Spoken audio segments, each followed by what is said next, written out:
Situation of our home. ನೋಡಿ guys ಎಷ್ಟು fluctuate ಆಗ್ತಿತ್ತು. 8,000 9,000 ಅಂತ ಒಂದು ಬಟ್ಟೆ ಒಂದು ಜೊತೆ. ನಾವು ತುಂಬ ಟ್ರಾವೆಲ್ ಮಾಡ್ತಿರ್ತೀವಲ್ವ ಔಟ್ ಆಫ್ ಕಂಟ್ರಿ. ಅವಾಗ ಎಷ್ಟು ಬಜೆಟ್ ಹೇಳು? 51 ಒಂದು ಜಸ್ಟ್ 1,000 50,000 1 ಲಕ್ಷ ಅಂತ ಹೇಳ್ತಾರೆ. ಇದು ಕ್ಯೂಟ್ ಅಂತ ಅನ್ನಿಸ್ತು ಈ ಬೌಲ್ಸ್. ಇದರಲ್ಲಿ 1 2 3 4 5 6 ಇದೆ. ಹೇಗಿದೆ? ಡಿಫ್ರೆಂಟ್ ಆಗಿ ಟ್ರೈ ಮಾಡ್ತೀಯಲ್ಲ.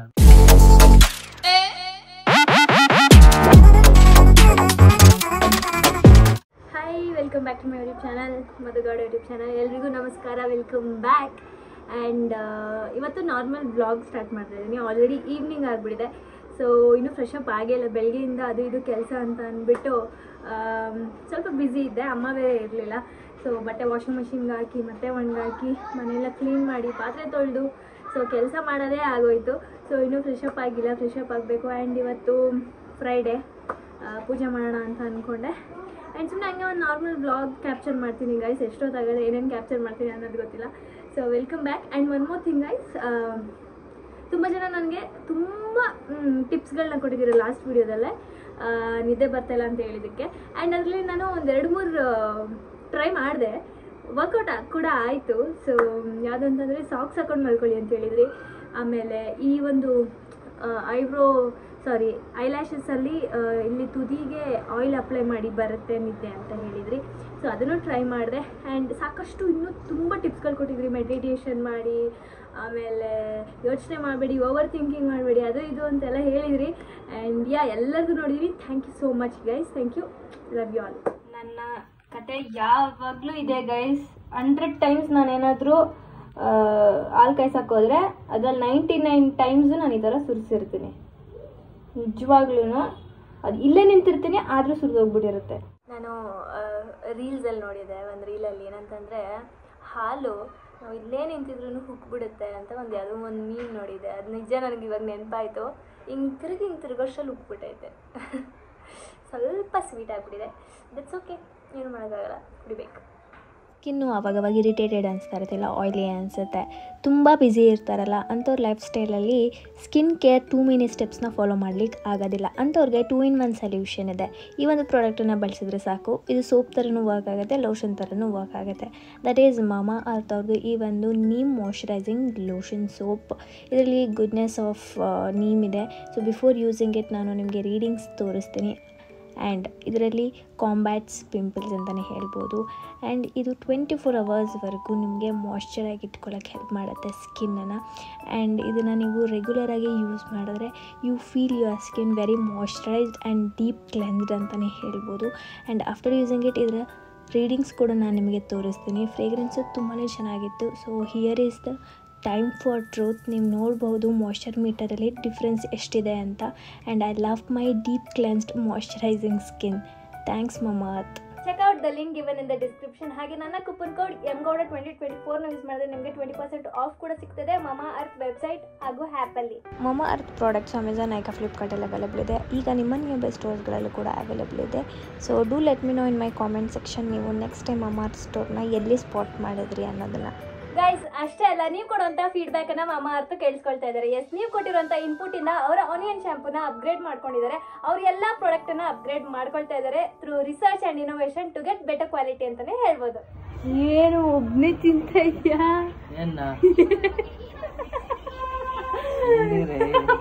ತಿನ್ನೋದು ಕಂಡಾಕ್ತಾಳೆ ನೋಡಿ ಗಾಯ್ಸ್. ಅಲ್ಲ, ಜನ ಬಾ ಎಲ್ಲಾರ ಹೋಗಿದ್ ಬರೋಣ ಅಂತ ಕರೆದ್ರೆ ಬರೋದೇ ಇಲ್ವಲ್ಲ. ಫೋಟೋ ಅಪ್ಲೋಡ್ ಮಾಡ್ತಾ ಇದೀನಿ ನೋಡಿ. ಏನು ಅಪ್ಪು ಬಸ್ತು ಹಾಕಿದೀನಿ. ಇವಾಗೇನ್ ನೀನ್ ಬೇಡ, ಬಟ್ಟೆ ಟೈಮ್ ಆಗೋಯ್ತು ಅಂತಾನೆ. ಅಲ್ಲೆಲ್ಲ ಬಟ್ಟೆ ತರಕ್ ಹೋಯ್ತೀವಿ ಅಂದ್ಬಿಟ್ಟು ಒಂದು ಫೋಟೋ ಅದನ್ನ ಸ್ಟೋರಿ ಹಾಕೊಂಡವನೆ. ತಗೊಬಂದಿಲ್ಲ ಬಟ್ಟೆನ. 3 ಕಾಸು ಹೋಗ್ತಾಳೆ. ಫ್ರೆಂಡ್ ಬಟ್ಟೆ ಪಾಪ ಅವ್ರನ್ನ ಮೆನ್ಷನ್ ಮಾಡು ಅಂತಂದ. ಬಟ್ಟೆ ಕೊಡಪ್ಪ ಹಾಕೊಂಡು ತೋರಿಸ್ತೀನಿ ಅಂತಂದೆ. ಈಸ್ಗೆ ಬರ್ಬೇಕು ತಾನೆ ಮತ್ತೀಗ. ಹಂಗೆಲ್ಲ ಕಾಸ್ಟ್ಲಿ ತಗೋಬೇಕು. ಸರಿ ತಿನ್ನ. ಈಗ ನಾವು ನಮ್ಮ ಅಣ್ಣನ ಬರ್ತಡೆಗೆ ಬಟ್ಟೆ ತರಕ್ಕೆ ಹೋಗ್ತಾ ಇದ್ದೇವೆ. ಎಲ್ಲಪ್ಪ ಅಲ್ಲಿ ಕರ್ಕೊಂಡು ಅಯ್ಯೋ ಇರು, ನಾನು ಇನ್ನೂ ಕೂತೇ ಇಲ್ಲ. ಎಷ್ಟು ಬಜೆಟ್ ಹೇಳು? 50 ಒಂದು ಜಸ್ಟ್ 1000. 50,000 1 ಲಕ್ಷ ಅಂತ ಹೇಳ್ತಿರೋದು. ನಮ್ಮಣ್ಣ ಈಗ ಎಲ್ಲಿ ಕರ್ಕೊ ಬಂದಿದ್ಯಾ? ಬಸವೇಶ್ವರ ನಗರ ಹತ್ರ, ರಾಜಾಜಿನಗರ್.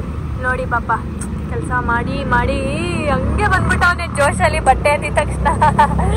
ಸೊ ಈಗ ನಾನು ಜ್ಯೂಸ್ ತೊಗೊಂಡಿದ್ದೀನಿ, ನಮ್ಮಣ್ಣ ಗೋಬಿ ತೊಗೊಂಡಿದ್ದಾನೆ, ಅವನಿಗೆ ಜ್ಯೂಸ್ ಬೇಡವಂತೆ. ಶಾಪ್ ಇನ್ನೂ ಓಪನ್ ಆಗಿಲ್ಲ, ಓಪನ್ ಆಗಿದೆ ಬಟ್ ಅವ್ರು ಬಂದಿಲ್ಲ. ಸೊ ಹಂಗಾಗಿ ವೆಯ್ಟಿಂಗ್. ಅಷ್ಟರಲ್ಲಿ ತಿನ್ಕೊಂಡು ಹೋಗೋಣ ಅಂತ ಇಲ್ಲಿಂದ ಮತ್ತೆ ಹೊರನ ಕರ್ಕೊಂಡು ಬಂದ. ಇಲ್ಲೂ ಯಾವುದು ತಗೋತಾ ಇಲ್ಲ. ಏನಿಲ್ಲವ 8,000 9,000 ಅಂತ ಒಂದು ಬಟ್ಟೆ ಒಂದು ಜೊತೆ ಬೇಡ. ಯಾಕೆ ಬಟ್ಟೆಗೆ ಹಾಕೋದೆಲ್ಲ ಒಂದೇ ಅನ್ನುವಂಗೆ. 8,000 ರೂಪಾಯಿಗೆ ಅಷ್ಟು ಜೊತೆ ತಗೋತಿದ್ದೆ, ಇಷ್ಟು ಜೊತೆ ತಗೋತಿದ್ದೆ ಅಂತ. ಇಲ್ಲಿ ಒಂದ್ ಜೊತೆ ಸಿಗ್ತಾ ಇಲ್ಲ 8,000 ರೂಪಾಯಿಗೆ. ತಗೋ ಹಾಗೆ ಒಂದ್ ಇಷ್ಟಪಟ್ಟು ಯಾವ್ದಾರು ಅಷ್ಟು ಬ್ರ್ಯಾಂಡ್ಸ್ಗಳಿದಾವಲ್ಲ ನೋಡು. ಏನೋ ಇದು ನಾವು ತುಂಬಾ ಟ್ರಾವೆಲ್ ಮಾಡ್ತಿರ್ತೀವಲ್ವ ಔಟ್ ಆಫ್ ಕಂಟ್ರಿ. ಅವಾಗ ಔಟ್ ಆಫ್ ಸ್ಟೇಟ್ ಹೋಗಲ್ಲ, ವಿತಿನ್ ಸ್ಟೇಟ್ ಓಡಾಡ್ತಾಳೆ ಹಿಂಗೆ ಮಲ್ಕೊಳಕ್ಕೆ. ಅವತ್ತೆಲ್ಲ ನಾವು ಒಂದ್ಸಲ ಮಂತ್ರಾಲಯಕ್ಕೆ ಹೋಗಿ ಬಂದು ರೈಟ್ ಸೈಡ್ ಕತ್ತಿಡ್ಕೊಂಡಿದ್ದೀವಿ, 2 ತಿಂಗಳಾದ್ರೂ ಹೋಗಿರ್ಲಿಲ್ಲ. ಅವತ್ತಿಂದ ಬೆಡ್ ರೆಸ್ಟ್ ತಗೊಬಿಟ್ಟಿದ್ಲು ಫುಲ್ ಹಾಸಿಗೆ ಮೇಲೆ ಮನಿಕೊಂಡು. ಅವತ್ತಿಂದನೂ ನಿಖಿಲು ತಗೋ ಅಂತ ಹೇಳ್ತಾನೆ ಇದ್ರು. ನನಗೆ ಇಷ್ಟ ಆಗಿರಲಿಲ್ಲ, ಇದೊಂಥರ ಇಷ್ಟ ಆಯಿತು. ಏನೇನೋ ಪ್ಲಾಸ್ಟಿಕ್ ತಗೊಂಡೋಳೆ ಗೈಸ್. ನೋಡಿ 100 ರೂಪಾಯಿ ಅಂದ್ಬಿಟ್ಟು 200 ಅಂದ್ಬಿಟ್ಟು ಗೋರ್ಕೊಂಡವಳೆ. ನನಗಂತೂ ಬಟ್ಟೆನೇ ಸಿಗ್ತಿಲ್ಲ, ಬೇಜಾರ. ಪಕ್ಕದಲ್ಲಿ H&M ಅಂತ ಒಂದಿದೆ. ಏನು ಗೈಸ್ ಮಾಲ್ಗೆ ಬಂದ್ಬಿಟ್ಟು 1,000-2,000 ಕೊಟ್ಬಿಟ್ಟು ನಾನು ಜಾಕೆಟ್ ತಗೊಳಕಾಯ್ತದೆ, ಹೊಟ್ಟೆ ಉರಿದೋಯ್ತದೆ. ಅದಕ್ಕೆ ನೋಡುವ, ಅದಕ್ಕೆ ನಾನು ಅಂತ ಇದ್ದೀನಿ ಹಾಕೊಳ್ಳೋದು ಒಂದ್ಸಲ. ಇಷ್ಟಪಡೋದು ತಗೋ ಅಂತ ಅವ್ನು ನೋಡೋಕ್ಕೆ ರೆಡಿ ಇಲ್ಲ. ಯಾವ್ದೇ ದುಡ್ಡಾಗ್ಲಿ ಅಷ್ಟೊಂದೆಲ್ಲ ವರ್ತಿಲ್ದೆ ನಾನು ಹಾಕೊಂಡು ಯೂಸ್ ಮಾಡಲ್ಲ. ಅಲ್ಲಾಡ್ಸು ಗೈಸ್. ಹಿಂಗೆ ನಡ್ಕೊಂಡು ಹೋಯ್ತಾ ಇದೆ. ಅದು ಸ್ಟಾರ್ಬಕ್ಸ್ ಅಲ್ಲಿ ಅಷ್ಟೊಂದು ಚೆನ್ನಾಗಿರುತ್ತೆ ಕಾಫಿ ಅಂತ ಕೇಳಿದೆ. ಫಸ್ಟ್ ಟೈಮ್ ಬಂದಿರೋ ಸ್ಟಾರ್ಬಕ್ಸ್ಗೆ. ಚೆನ್ನಾಗಿರುತ್ತೆ ಅಂತ ಅಂತಾರಪ್ಪ. ಕಾಸ್ಟ್ ಇದೆಲ್ಲ ಕುಡಿಯಲ್ಲ. 350 ರೂಪಾಯಿ ಅಂತ ಒಂದು ಕಾಫಿ ಒಟ್ಟೋರಿತದೆ. ಏನಿಲ್ಲ ಕುಡಿಯಪ್ಪ. ಇಷ್ಟು ಪರ್ಚೇಸ್ ಮಾಡಿದೆ ನಾನು. ಇದು ಕ್ಯೂಟ್ ಅಂತ ಅನ್ನಿಸ್ತು ಈ ಬೌಲ್ಸ್. ಇದರಲ್ಲಿ 1 2 3 4 5 6 ಇದೆ. ಆ್ಯಂಡ್ ಇದರಲ್ಲೂ ಕೂಡ ಫೋರ್ಕು ಮತ್ತು ನೈಫ್, ಸ್ಪೂನ್ಸ್ ಎಲ್ಲ ಇದೆ. ಸೊ ಚೆನ್ನಾಗಿದೆ, ವರ್ತ್ ಅಂತ ಅನ್ನಿಸ್ತು. ಆ್ಯಂಡ್ ಒಂದು nail polish remover and this telephone band. ಮತ್ತು ಇದು ನಾನು ಒಂದ್ಸಲ ಚೇತಕ್ಕನ್ ಜೊತೆ ಹೋಗಿದ್ದಾಗ ಅವ್ರ ಕಾರಲ್ಲಿತ್ತು. ಸೊ ತಿಂದಿದ್ದೆ, ತುಂಬ ಇಷ್ಟ ಆಗಿತ್ತು. And this is the second time ಇರಲಿ ಅಂತ ಅಂದ್ಬಿಟ್ಟು ಒಂದು ತಗೊಂಡೆ. ಆ್ಯಂಡ್ ಇವಾಗ ನೈಟ್ ಸಂಜೆ 5 ಗಂಟೆ ಆಗಿದೆ. ಹೋಗಿದ್ದ ಕೆಲಸ ಆಗಲಿಲ್ಲ, ಅಣ್ಣಂಗೆ ಯಾವುದೂ ಇಷ್ಟ ಆಗಲಿಲ್ಲ. ಸೊ ಅವನು ಇಲ್ಲೇ ನಿಯರ್ ಬೈ ಶಾಪ್ಸ್ಗಳಲ್ಲಿ ತೊಗೊಂಡು ಆ್ಯಂಡ್ ಆಲ್ಸೋ ಅವನು ಆನ್ಲೈನ್ ಶಾಪಿಂಗು ಮಾಡಲ್ಲ, ಜಾಸ್ತಿ ಮಾಡೋದೇ ಇಲ್ಲ. ಎಲ್ಲೋ ಒಂದೊಂದು ರೇರ್ ಅಷ್ಟೇ ಇಷ್ಟ ಆಗಿದ್ದನ್ನ ಪರ್ಚೇಸ್ ಮಾಡ್ತಾನೆ ಆನ್ಲೈನಲ್ಲಿ. ಮೋಸ್ಟ್ ಆಫ್ ದ ಟೈಮ್ಸ್ ಅವನು ಆಫ್ಲೈನಲ್ಲೇ ತೊಗೊಳ್ಳೋದು. ಸೊ ಅವನಿಗೆ ಅದಕ್ಕೆ ಹೇಳಿದೆ, ನಿಂಗೆ ಯಾವ್ದು ಇಷ್ಟ ಆಗುತ್ತೆ ತಗೋ ಅಂತ. ಸೊ ಈವ್ನಿಂಗ್ ಆಗಿತ್ತು, ಸೊ ಹಂಗಾಗಿ ಮಳೆಗಿಳೆ ಬಂದರೆ ಅಂದ್ಬಿಟ್ಟು ನಾವು ವಾಪಸ್ ಬಂದುಬಿಟ್ವಿ. ಆ್ಯಂಡ್ ಇವತ್ತು ಫ್ರೈಡೇ, ದೇವ್ರ ಪೂಜೆ ಮಾಡಬೇಕು. ಬೆಳಗ್ಗೆನೇ ತಲೆ ಸ್ನಾನ ಮಾಡಿ ಹೊರಟಿದ್ದೆ ನಾನು. ಆ್ಯಂಡ್ ಅಷ್ಟೇ ಗೈಸ್. ಬೆಂಗಳೂರಲ್ಲಿ ಮಳೆ ಇಲ್ಲ ಅಂತ ಹೇಳ್ಬಿಟ್ಟು ಸರಿಯಾಗಿ ಚುಚ್ತಾ ಇದೆ ಮಳೆ 1-2 ದಿನದಿಂದ. ಸೊ ನೋಡಿ, ಲೈಟು ನಮ್ಮ ಮನೇಲಿ ಎಷ್ಟು ಫ್ಲಕ್ಚುಯೇಟ್ ಆಗ್ತಿದೆ ಅಂತ ಅಂದರೆ ಫುಲ್ಲು ಲೋ ವೋಲ್ಟೇಜ್ ಆಗಿಬಿಟ್ಟಿದೆ. ಮತ್ತು ಫ್ಯಾನ್ ಎಲ್ಲ ನೀಟಾಗಿ ವರ್ಕೇ ಆಗ್ತಾಯಿಲ್ಲ, ಮಳೆ ಬಿದ್ದು. ಮೇ ಬಿ ಟೆಕ್ನಿಕಲ್ ಇಶ್ಯೂ ಏನೋ ಆಗಿದೆ. ನೋಡಿ ಎಷ್ಟು ಬ್ಲಿಂಗ್ ಆಗ್ತಾಯಿದೆ, ಫುಲ್ ಸಿಂಗಲ್ ಆಗಿಬಿಟ್ಟಿದೆ, ಸಿಂಗಲ್ ಫ್ಯೂಸ್ ಆಗಿಬಿಟ್ಟಿದೆ.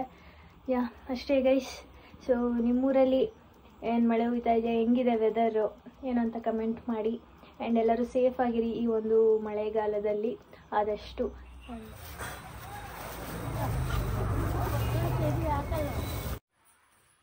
This is the current situation of our home. ನೋಡಿ ಗೈಸ್, ಎಷ್ಟು ಫ್ಲಕ್ಚುಯೇಟ್ ಆಗ್ತಿತ್ತು, ಇವಾಗ ನೋಡಿ ನೋಡಿ ನೋಡಿ ನೋಡಿ ಹೆಂಗಾಗ್ತದೆ. ಅದು ಮೇ ಬಿ ಜಾಸ್ತಿ ಮಳೆ ಬಂದು ಏನೋ ಒಂದು ಆಗಿದೆ, ಅಂದರೆ ಲೈನ್ಸಲ್ಲಿ ಏನೋ ಒಂದು ಆಗಿದೆ, ಲೂಸ್ ಕನೆಕ್ಷನ್ ಏನೋ ಆಗಿರ್ಬೋದು ಮೇ ಬಿ. ಸೊ ಪೂಜೆ ಎಲ್ಲ ಮುಗೀತು, ಫೀಲಿಂಗ್ ಬ್ಲೆಸ್ಡ್. ನಮ್ಮಣ್ಣ ಕರಿತವನೆ ಮಧು ಏನೋ. ಸೊ ಮಶ್ರೂಮ್ ಗ್ರೇವಿ ಮಾಡೋಣ ಅಂತ ಅಂದ್ಬಿಟ್ಟು ಇವಾಗ ಟ್ರೈ ಮಾಡ್ತಾ ಇದ್ದೀನಿ. ಆ್ಯಕ್ಚುಲಿ ನಾನು ನಾನ್ ವೆಜ್ ತಿಂತಾ ಇಲ್ಲ ಫಾರ್ 9 or 16 ಡೇಸ್ ನಾನು ನಾನ್ ವೆಜ್ ತಿನ್ನಲ್ಲ. ಸೊ ಹಾಗಾಗಿ ಮಶ್ರೂಮ್ ಆದರೂ ತಿನ್ನೋಣ ಅಂತ ಅನ್ನಿಸ್ತು. ಸೊ ಹಾಗಾಗಿ ಇವತ್ತು ಮಶ್ರೂಮ್ ಗ್ರೇವಿ ಮಾಡ್ತಾ ಇದ್ದೀನಿ. ರೈಸ್ ಆಲ್ರೆಡಿ ಅಮ್ಮ ಮಾಡಿ ಇಟ್ಬಿಟ್ಟಿದ್ದಾರೆ. ಸೊ ಹಾಗಾಗಿ ಗ್ರೇವಿ ಏನಾದರೂ ಮಾಡೋಣ ಅಂತ ಅಂದ್ಬಿಟ್ಟು ಮಶ್ರೂಮ್ ಮಾಡ್ತಾ ಇದ್ದೀನಿ. ಸೊ ಲೈಟಾಗಿ ತೋರಿಸ್ಬಿಡ್ತೀನಿ ಹೇಗೆ ಅಂತ. ಟೊಮ್ಯಾಟೊ, ಕೊತ್ತಂಬರಿ ಆ್ಯಂಡ್ ಇದು ಹಸಿಮೆಣಸಿನ್ಕಾಯಿ ಬೇಕು ಅಂತಂದ್ರೆ ಆಪ್ಷನಲ್. ಆ್ಯಂಡ್ ಚುಕ್ಕೆ, ಲವಂಗ, ಇದು ಏನು ಎಲೆ ಆ್ಯಂಡ್ ಶುಂಠಿ, ಬೆಳ್ಳುಳ್ಳಿ, ಈರುಳ್ಳಿ ಇದಿಷ್ಟನ್ನು ಹುರಿದ್ಬಿಟ್ಟು ನಾನು ಪೇಸ್ಟ್ ಮಾಡ್ಕೊಳ್ತೀನಿ ಇದಿಷ್ಟನ್ನು. ಆ್ಯಂಡ್ ದಿಸ್ ಇಸ್ ಫಾರ್ ಒಗ್ಗರಣೆ. ಆ್ಯಂಡ್ ಮಶ್ರೂಮ್ ಇಲ್ಲಿ ರೆಡಿ ಇದೆ. ಸೊ ನೀಟಾಗಿ ಕ್ಲೀನ್ ಮಾಡಿ ಇಟ್ಕೊಂಡಿದ್ದೀನಿ. ಸೊ ಕ್ವಿಕ್ಕಾಗಿ ಹೇಗೆ ಮಾಡೋದು ತೋರಿಸ್ತೀನಿ. ಆ್ಯಂಡ್ ದಿಸ್ ಇಸ್ ಉಳಿದಿರೋ ಅಂಥ ಶುಂಠಿ. ಸೊ ಫಸ್ಟ್ ನಾನು ಒಂದು ಪಾತ್ರೆಗೆ ಎಣ್ಣೆ, ಈರುಳ್ಳಿ, ಬೆಳ್ಳುಳ್ಳಿ, ಹಸಿಮೆಣಸಿನ್ಕಾಯಿ, ಚಕ್ಕೆ, ಲವಂಗ, ಇದಕ್ಕೆ ಗಸಗಸೆ, ಮೆಣಸನ್ನು ನಾನು ಮಿಸ್ ಮಾಡಿದ್ದೀನಿ.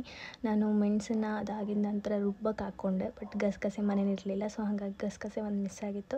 ಆ್ಯಂಡ್ ಟೊಮೊಟೊ ಹಾಕಿ ನೀಟಾಗಿ ಅಂದರೆ ಒಂದು ಕೆಂದು ಬಣ್ಣ ಬರೋವರೆಗೂ ಇದನ್ನು ನಾವು ಫ್ರೈ ಮಾಡ್ಕೊಳ್ಬೇಕಾಗತ್ತೆ. ಹಾಗೆ ಇನ್ನೊಂದು ಸಲ ಎಣ್ಣೆ ಹಾಕಿ ಕರಿಬೇವು, ಹಸಿಮೆಣಸಿನ್ಕಾಯಿ, ಈರುಳ್ಳಿ ಹಾಗೂ ಮಶ್ರೂಮ್ ಹಾಕ್ಬಿಟ್ಟು ನೀಟಾಗಿ ಬಾಡಿಸ್ಕೋಬೇಕಾಗತ್ತೆ. ಅದಕ್ಕೆ ಮಶ್ರೂಮಿಗೆ ಅಂದರೆ ಉಪ್ಪು, ಅರಿಶಿನ ಹಾಗೆ ಸ್ಪೈಸಸ್ ಪೌಡರ್ಸ್ಗಳೇನೇನಿರುತ್ತೆ, ನಿಮಗೆ ಏನೇನು ಇಷ್ಟ ಆಗುತ್ತೆ ಅದನ್ನ ಹಾಕ್ಕೊಳ್ಬೋದು. ನಾನಿಲ್ಲಿ ಚಿಲ್ಲಿ ಪೌಡರ್, ಗರಂ ಮಸಾಲೆ ಹಾಗೂ ಕೊರಿಯಾಂಡರ್ ಪೌಡರನ್ನು ಹಾಕ್ಕೊಳ್ತಾ ಇದ್ದೀನಿ. ಸೊ ನೀರೇನು ಹಾಕೋ ಅವಶ್ಯಕತೆ ಇರೋದಿಲ್ಲ, ಬಿಕಾಸ್ ಮಶ್ರೂಮ್ ಬೇಯ್ತಾ ಅದು ನೀರು ಬಿಟ್ಕೊಳ್ಳುತ್ತೆ. ಸೊ ಹಾಗಾಗಿ ನಾನು ನೀರೇನು ಹಾಕಿ ಬೇಯಿಸಲಿಲ್ಲ. ಸೊ ಇದಿಷ್ಟು ಫಸ್ಟು ಮಶ್ರೂಮನ್ನು ಬೇಯಿಸ್ಕೊಳ್ಬೇಕಾಗತ್ತೆ. ಅದಾಗಿದ ನಂತರ ಫಸ್ಟ್ ಫ್ರೈ ಮಾಡ್ಕೊಂಡಿದ್ದಂತಹ ಮಿಶ್ರಣಗಳನ್ನ ಪೇಸ್ಟ್ ಮಾಡ್ಕೊಂಡು ಇಲ್ಲಿ ಹಾಕ್ಕೊಂಡು ಕುದಿಸ್ಕೋಬೇಕು. ಅಷ್ಟೇ, ರೆಡಿ ಟು ಈಟ್. ಊಟ ಮಾಡು. ಕಾವು ಹೇಗಿದೆ? ಟ್ರೈ ಮಾಡ್ತೀಯಲ್ಲ ಅದು ಕೊಡ್ಬೇಕು. ಮಟನ್ ಚಿಕನ್ ತಿನ್ನಂಗಿಲ್ಲ ಅವಳು ಅಂದ್ಬಿಟ್ಟು ಮಶ್ರೂಮ್ ತರ್ಸ್ಕೊಂಡು ತಿಂತಾವಳೆ ನೋಡಿ ಗಾಯ್ಸ್. ನಾನು ಈಚೆ ಕಡೆ ತಿನ್ಕೋತೀನಿ, ಅವಳು ತಿನ್ನಲ್ಲ ಅಂದ್ಬಿಟ್ಟು ಮಶ್ರೂಮ್ ಮಾಡ್ಕೊಳ್ಳೋದು, ಇದು ಮಾಡ್ಕೊಳ್ಳೋದು ನಾನು ಮಾಡ್ತಾನೆ. ಕರೆಕ್ಟಾಗಿ ಹೇಳು. ಚೆನ್ನಾಗಿದೆ. 11 ಗಂಟೆ ಆಗಿದೆ ರೀ, ಮಲ್ಕೋಬೇಕು. ದೇವ್ಗಳು ತಿನ್ನೋ ಟೈಮು ತಿಂತ 11 ಗಂಟೆ. ನೀನು ಮಾಡಿದ ಊಟನಾ? ಈ ವಿಡಿಯೋ ಇಷ್ಟ ಆಗಿದ್ರೆ ಲೈಕ್ ಮಾಡಿ, ಶೇರ್ ಮಾಡಿ, ಕಮೆಂಟ್ ಮಾಡಿ. ಹಾಗೆ subscribe to Anna Talkies, Nikhil Nisha blogs ಹಾಗೂ ಮಧುಗೌಡ ಯೂಟ್ಯೂಬ್ ಚಾನಲ್. ಸ್ವಲ್ಪ ಟಯರ್ಡ್ ಅನಿಸ್ತಾ ಇತ್ತು, ನೀವು ನನ್ನ ಕಣ್ಣು ನೋಡಿದ್ರೆ ಗೊತ್ತಾಗುತ್ತೆ. ಸೊ ಮಲ್ಕೊಳ್ತೀನಿ. Take care. ಎಲ್ಲರಿಗೂ ಒಳ್ಳೆಯದಾಗಲಿ. ನೆಕ್ಸ್ಟ್ ವಿಡಿಯೋದಲ್ಲಿ ಸಿಗ್ತೀನಿ.